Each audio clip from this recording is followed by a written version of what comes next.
Friends जो मैंने भी सब भुवनेश्वर लोकेशन रे जॉब करने चाहते कि ओडिशार जेकोसी भी स्थान रे जॉब करने चाहते से न्यू अपडेट टी आसी सारी किट भुवनेश्वर रिक्रुटमेंट 2024 किट तरफ पुणी थे रिक्रुटमेंट आसी या पूर्वर भी आसीथिला आपण मैंने पूर्व वीडियो चेक करें एंड एबे पुणी थे किट तरफ रिक्रुटमेंट आसी जो थे आपण मैंने जब जॉब करुँचे आपण मानक भल सैलरी मिल ये कौन भी हाई क्वालिफिकेशन रिक्वायरमेंट ना आम से विषय यही वीडियो डिटेल्स रे जानी नेबा कौन क्वालिफिकेशन रही सैलरी कौन रही विषय डिटेल्स रे एथरे जानिबा एंड किभली भाव में आपण मैंने अप्लाई करेंगे निज मोबाइल द्वारा ही आपण मैंने घर बसिकी अप्लाई करेंगे एथपाई तो ताहा भी आम डिटेल्स रे जानी नेबा एंड वीडियोटी को शेष पर्यंत देखु जहाद्वारा आपण मानकर कौन भी डाउट रही एंड आराम से आपण मैंने घर बसिकी अप्लाई करेंगे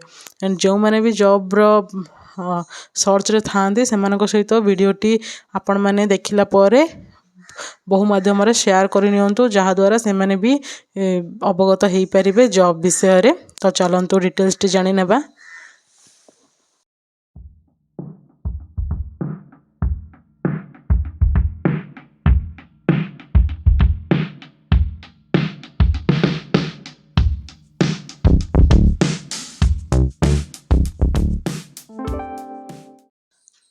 हेलो फ्रेंड्स नमस्कार जय जगन्नाथ आपण मानक आम YouTube channel join to job रे बहुत बहुत स्वागत जनाऊँ। फ्रेंड्स आज आपण मानक पुणी थे न्यू अपडेट नहीं कि आसीचु जहाँकि किट भुवनेश्वर रिक्रुटमेंट 2024 या पूर्व भी आपण मानक यही ऑर्गेनाइजेशन तरफ आपण मानक जॉब रो अपडेट आनीलु एंड आपण माने बहुत ही इच्छुक थिले जॉब करने एंड जो मैंने भी इच्छुक थिले से बहुत भल अपॉर्चुनिटी रहिबो। तो डिटेल्स टी जानी नेबा।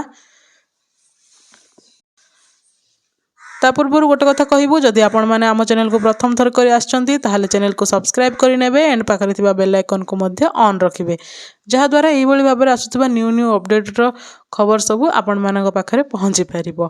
एही जॉब रो अपडेट विषय रे आपण माने जानि परिबे एंड डायरेक्ट अप्लाई भी करि परिबे। तो चलंतु डिटेल्स टी जानि नेबा। Kalinga Institute of Industrial Technology KIT Bhubaneswar has recently invited candidates for a latest job vacancy for the recruitment of marketing mobilizer counselor post through email mode. So we request you to please check and read all the required notifications which is mentioned below about KIT Bhubaneswar recruitment 2024।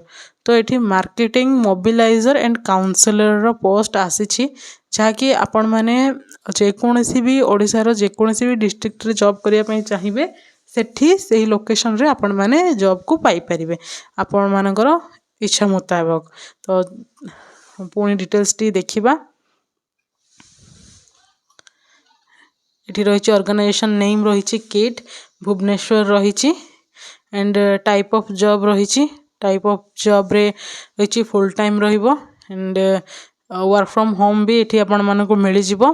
Category रही Odisha government job रोची name of the post marketing mobiliser counsellor रोची application mode रहिबो email mode आपण माने email माध्यम रे एही job T को अप्लाई करि परिबे।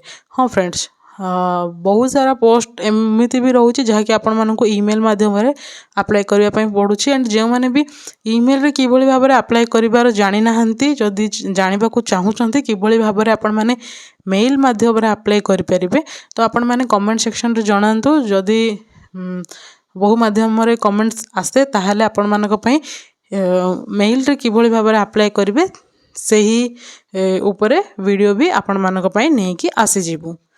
Then who can apply all Odisha candidates ओडिशार सब कैंडिडेट माने एथिपई अप्लाई करि परिबे। प्लेस ऑफ पोस्टिंग रोची ईच डिस्ट्रिक्ट जे को सब डिस्ट्रिक्ट पे पोस्ट वैकेंसी आसी तो आपण मैंने निहत भाव में एथिपई अप्लाई करंतु। लास्ट डेट रोची जनवरी 5 पर्यंत लास्ट डेट रोची तो जनवरी 5 पर्यंत आपण मैंने एथिपई अप्लाई करि परिबे। Gender both male and female candidate माने रोचंती अप्लाई करि परिबे। Candidate should have completed any degree from a recognised university तो ये आपण मैंने जदि डिग्री कंप्लीट करिसेंती ताहले एथिपई अप्लाई करिपारिबे जॉब रे जॉइन करिपारिबे। मिनिमम एज रहउची 18 वर्ष एंड मैक्सिमम एज रहउची 45 वर्ष रहउची। देन एज रिलैक्सेशन भी एठी लागू हेइची। Salary रहउची 15,000 per month plus incentive भी रहिबो जहाँकि आपण मानकर 15,000 बेसिक सैलरी रहउची एंड इंसेंटिव रे भी एठी आपण मानको अधिक टंका मिल जिवो। सिलेक्शन प्रोसेस रहिबो एठी प्रथमे आपण मानकर इंटरव्यू हबो जहाँकि जो मानकर डॉक्यूमेंट जो मानकर एप्लिकेशन सबू शॉर्टलिस्टेड हेबो से माननको इंटरव्यू पई डका हबो। देन डॉक्यूमेंट वेरिफिकेशन हबो। डॉक्यूमेंट वेरिफिकेशन पर आपण माने जॉब टी को पाई परिबे। एंड एथिपई जदि आपण माने अप्लाई करिवे कोनोसी भी फीस देबा पई पड़िबनी जहाँकि ऑनलाइन रे ही आपण माने आराम से मेल माध्यम रे अप्लाई करि परिबे। एंड डॉक्यूमेंट सब आपण मानकू सेथरे अटैच करिकी अप्लाई करिया पई पड़िबो जहाँकि क्वालिफिकेशन सर्टिफिकेट रहिबो certificate indicating the date of birth 10th certificate and recent passport size photo दुईटी एंड कैश सर्टिफिकेट भी एठी आपण मानकू देबा पई पड़िबो। जदि आपण मानकर आगरू भी कोनोसी ऑर्गेनाइजेशन रे एठी आपण मानकर एक्सपीरियंस थाए ताहले सेथिर आपण माने सर्टिफिकेट भी एठी प्रोवाइड करि परिबे जहा द्वारा आपण मानकर सैलरी इंक्रीज भी हेबो। एंड ऑलरेडी स्टार्टेड हेई सारिलानी अप्लाई एंड एठी देखंतु मेल आपण मानकू मिली गला kidsciencecollege@yahoo.co.in रे आपण माने अप्लाई करि परिबे। एंड व्हाट्सएप नंबर रे भी आपण माने अप्लाई करि परिबे जदि आपण मानकर रिज्यूम पठेबा पई चाहिबे ताहले एही व्हाट्सएप नंबर रे आपण माने कांटेक्ट करि परिबे। तो यह थिला फुल डिटेल्स टी। जदि एही वीडियो रे किंबा एही अपडेट रे आपण मानकर किछि डाउट थाए ताहले कमेंट सेक्शन रे जणाई परिबे।